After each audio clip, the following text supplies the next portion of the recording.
नमस्कार, बहुत स्वागत है आपका। बहुत बार शत्रु बहुत परेशान करते हैं और आप उन चीज़ों से बाहर नहीं निकल पाते। कई बार तो आपको लगता है आपको पता ही नहीं है कि शत्रु कौन है और कौन आपको नुकसान पहुंचा रहा है या पहुंचाना चाह रहा है। अब आप कैसे जानेंगे कि कोई आपको परेशान कर रहा है? कई बार लोग समझ ही नहीं पाते। लगातार आपके व्यवसाय में हानि होना, नौकरी में टेंशन बढ़ जाना, हर कोई आपको नीचा दिखा रहा, आपकी बातों का कोई वेट नहीं है, कोई वैल्यू नहीं है, घर परिवार में झगड़े लड़ाई होने लगे, लोग अक्सर बीमार रहने लगे, बहुत सारी उलझनें होती है, मन में नकारात्मक ख्यालें घर कर ले, तो इसका मतलब है कोई कुछ आपके ऊपर करवा रहा है। वैसे तो इन चीज़ों के बहुत सारे लक्षण होते हैं, आप खुद ही समझ जाएंगे कि अगर आप पर कोई भी कुछ करवाता है तो आप परेशानियां आपके ऊपर एक पर एक आने लगती है।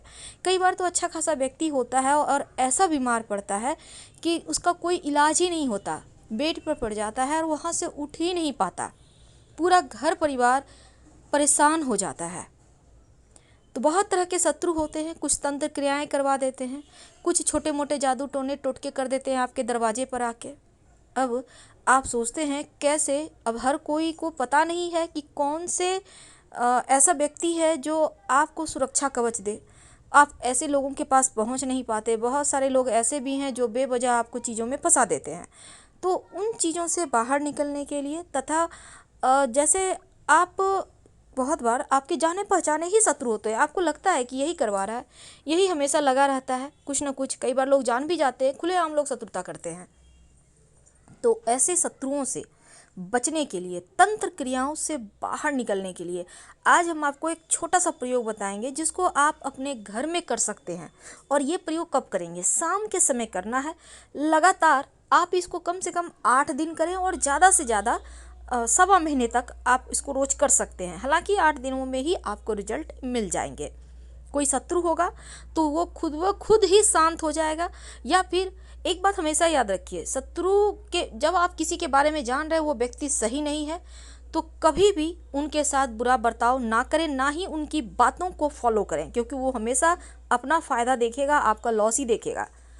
आजकल के ज़माने ही ऐसा है कि लोग सिर्फ अपना फ़ायदा देखते हैं, सामने वाले क्या कर रहे हैं, कहाँ जाएंगे, कोई मतलब नहीं है। और कभी भी किसी ऐसे लोगों से मत उलझिए जिसके बारे में आपको पता है वो सही व्यक्ति नहीं है।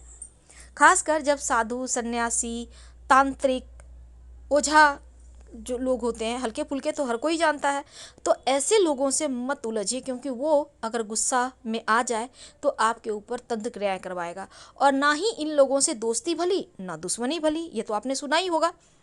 तो आज चलिए हम आपको बताते हैं। सबसे पहले तो हम ये बताएंगे, अगर आप शत्रु को जान रहे हैं, हो सकता है आपका जान पहचान वाला हो, तब आप एक छोटा सा काम कीजिए। ये शत्रु अपने आप ही शांत हो जाएगा या फिर खुद परेशान हो जाएगा। लेकिन हाँ, बेवजह आप किसी को परेशान मत कीजिएगा। अगर आपको लग रहा है सच में वो शत्रु है, तब ये प्रक्रिया करें। आपको चाहिए होगा खैर का लकड़ी। खैर का लकड़ी क्या होता है? ये आपको जहाँ पर पूजा पाठ का सामग्री मिलता है ना, वहाँ पर मिल जाएगा। ये पूजा पाठ में भी इस लकड़ी का प्रयोग होता है। तो आप वहाँ से लकड़ियाँ थोड़ा सा ले आइए, 50 ग्राम 100 ग्राम उठाकर थोड़ा सा ले आइए खैर का लकड़ी। अब इसको ले आए। खैर वही जो पान में यूज होता है, उसका जो पेड़ होता है उसका लकड़ी चाहिए आपको, सूखा हुआ। और छोटे छोटा टुकड़ा ही आपको चाहिए। अगर लंबा लकड़ी है तो उसके छोटे छोटे टुकड़े कर लें और रोज शाम में एक प्रयोग करना शुरू कर दें। ये जो लकड़ी है खैर का, एक छोटा सा टुकड़ा लें। शाम के समय आपके घर में लाल अगर पेन है तो पेन के सहारे, मार्कर है तो वो भी यूज कर सकते हैं, कुछ ना हो तो सिंदूर या कुमकुम के सहारे इस लकड़ी पर शत्रु का नाम लिखें। याद रखिए, शत्रु का नाम लिखना है। आप पूरा नाम लिख सकते हैं।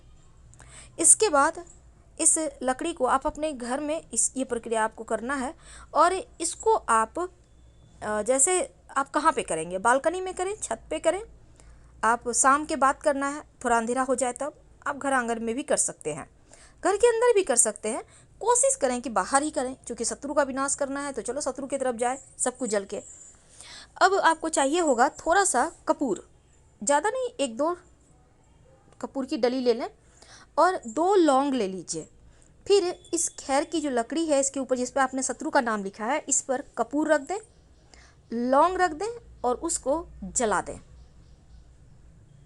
और प्रार्थना करें मन ही मन, जिस तरह से ये जल रहा है उसी तरह शत्रु मेरा हमें परेशान ना करे, हमें ना जलाए, वो खुद परेशान हो। अगर उसके मन में गलत नीयत है, गलत खोट है, तो वो परेशान हो जाए।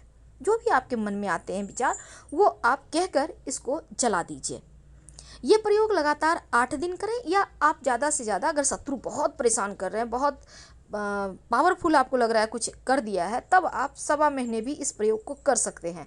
आप देखिएगा शत्रु खुद ब खुद शांत हो जाएंगे, आपके प्रति जो उनका मन में बैर भाव वो समाप्त हो जाएगा। लेकिन ये मत सोचिएगा कि शत्रु अच्छा हो गया।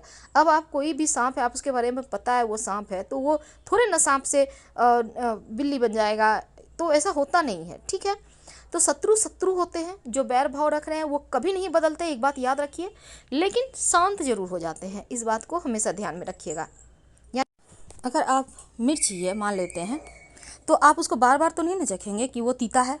अब तीता है तो तीता है, वो मीठा हो ही नहीं सकता। उसी प्रकार शत्रु है तो शत्रु है, वो अच्छा हो ही नहीं सकता, चाहे वो कितना भी आपको चाशनी में चीनी की चाशनी होती है ना, दंजन मीठी, चाहे वो कितना भी मीठा बनने का प्रयास करे। अब एक और चीज़ है, इसको कहते हैं सुलेमानी हकीक। माना जाता है इसको अगर आप अपने पास रखें, आप चाहें तो इसका ब्रासलेट पहन सकते हैं, आप चाहें तो लॉकेट में पहन सकते हैं, आप चाहें तो इसका अंगूठी भी पहन सकते हैं, या आप कलाई में एक भी लेकर इसको बंधवा के आप पहन सकते हैं, पॉकेट में आप रख लें, पर्स में रख लें। माना जाता है जिसके पास होता है उसके ऊपर तंत्र क्रियाएं असर नहीं करते, नकारात्मक ऊर्जा शांत हो जाती है। तो ये तो सत्य है कि नकारात्मक ऊर्जा इसको धारण करने से समाप्त हो जाती है और कोई आपके ऊपर बुरा नहीं कर सकता। तो ये आपको आसानी से किसी भी सोना चांदी के दुकान में मिल जाएगा, या फिर वो जो रोड साइड लोग बेचते हैं रिंग वगैरह ना, उनके पास भी मिल जाएगा। बहुत सस्ता सा पत्थर है, 150-200 रुपये में आ जाएगा एक। आप एक भी अपने पर्स में रख सकते हैं। तो हर तरह के नकारात्मक ऊर्जा से बचे रहेंगे, कोई आपको परेशान नहीं कर पाएगा। बहुत सिंपल है, करके देखिए। हम आपसे विदा लेते हैं। पसंद आए तब लाइक कर सब्सक्राइब करें, अपनों से शेयर करें, कमेंट करें। धन्यवाद, हम फिर मिलेंगे।